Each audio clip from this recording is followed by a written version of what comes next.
I'm Darren Baldizer. And I'm Aaron Pose, and tonight we're going to be talking to you guys about the importance of biosecurity and quarantining and confinement of animals when you bring new animals onto your farm, especially as we just came back from the Ohio Beef Expo with our mergrays that we showed down there.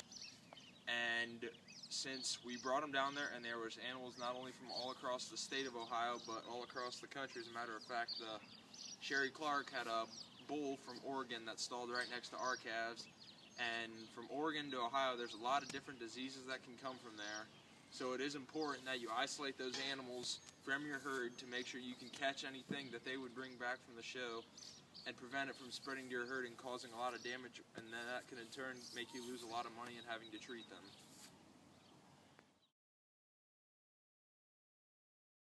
Alright, now we are heading up to what we consider the bull barn, but in this case we are heading up to the quarantine facility, which is up and over the hill just past us. So come join us.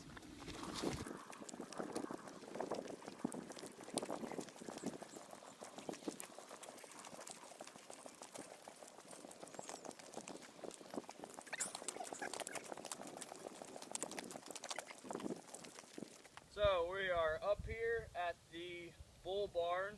This is going to be our quarantine site. As you can see, we've got the heifer quarantined here by herself in the background. And then behind you we've got the bull. We'll show him a little bit later. It's not the perfect site as it's not a few miles away from the rest of the herd, but it's the best we've got here on the ATI farm.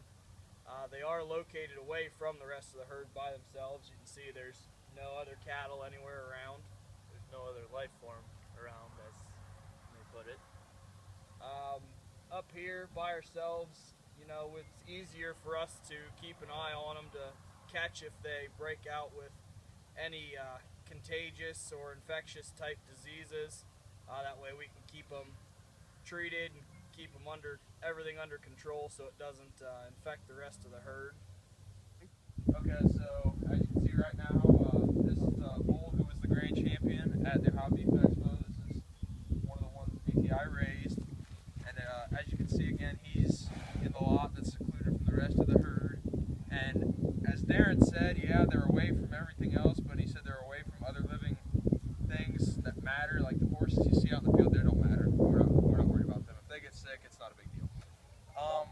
So as you can see, he's up here away from the herd, and we have a good chance of catching anything in him, and we can get him caught and taken care of, get him properly treated before it gets down into the cows or into the heifers down in the main bank barn or into the cows out in the field up top on the hill.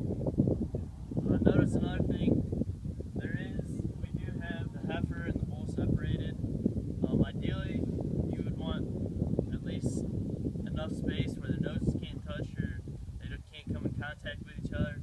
But with the facilities we have and what we have to work with here at the farm, just a simple gate in front we'll have to do.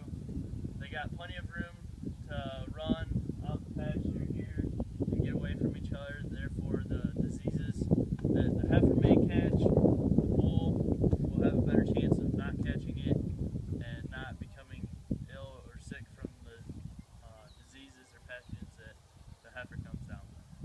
And also the other big thing is when we keep these two separated, with the genetic capacity that heifer has and the long line of genetics that she comes from, we don't want to risk her getting impregnated and having to worry about having to abort the calf or abort the fetus inside her. So it just gives us another added feature of having that gap between them to keep them from breeding one another and saving us the trouble of a little extra work too.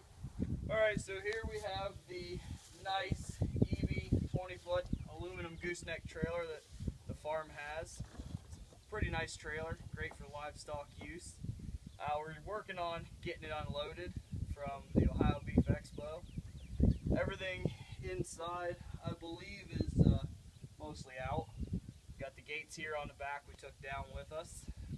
Before any other animals enter this trailer, we'll clean everything out, all the bedding, all the manure, all the urine, and then everything will get sanitized, sprayed down.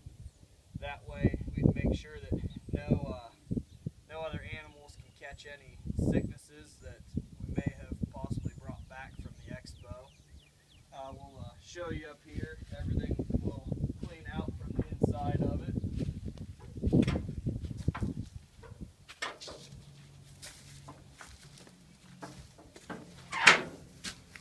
in here you can see there's still some things up here in the gooseneck we have to get cleaned out yet, but down here in the bottom, all the straw and manure and everything will be cleaned out, and then we will sanitize the entire inside of the trailer to make sure nothing else gets sick. Okay, so we're down inside the bull barn now, and the last step we're going to do before we leave the farm, Dr. Linden and Dr. Omstedts are always real particular. You got to make sure you sanitize your boots to make sure you clean all the crap off your boots and make sure you don't spread anything, especially if you're coming from your farm and going back to your farm. You don't want to spread anything, you just don't want to take anything anywhere. So thanks for watching our video, and we hope you enjoyed it. Don't forget to shower out. Shit. God damn it, that's cold. I hate you all. Like that got my nose on. Where I left off at. Just start over. It is a 20-foot. If this kid would stop throwing rocks, I would stop laughing. Can I karate kick one back at him? Yes. Get that on the video? Yes. Okay, so now that we've shown our quarantine facilities,